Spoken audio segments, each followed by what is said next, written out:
Magandang araw mga kasimple live. So ito nga palang video na ito is yung kagabi pa no. Kasunod nga pala to ng niluto kong pansit bicol. So maghahari-ready na nga pala ako dito ng aming hapunan. So nasilip ko lang itong tanim kong mga talong dito sa aming gilid ng bahay. So kinuha ko lang yan pandagdag din ng ating mauulam. Piprito ko nga pala yung tikong na pinakita ko sa inyo kahapon na bigay rin ng aking biyanan. So ito nga pala nagpahiwa na rin ako ng dahon ng sibuyas dahil gigisa ko siya sa itlog. So, ito nga palang tikong, yan yung nga pala yung binigay ng biyanan ko. Wala yan dito sa may Pampangay. Sa Bicol lang meron yan.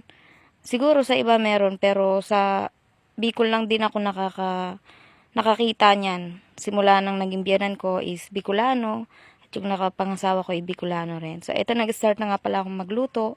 Yan, pinirito ko na nga pala yung tikong. Hinati ko lang siya sa dalawa kasi hindi mauubos ng isa at medyo maalat siya kasi nga po ay tuyo siya. Pagkatapos nga pala yan, sinangag ko na nga pala yung bawang tapos ginisa ko na yung dahon ng sibuyas. Itong dahon ng sibuyas, yan, lalagyan ko lang siya ng itlog. At maya maya, luto na siya yan. Thank you sa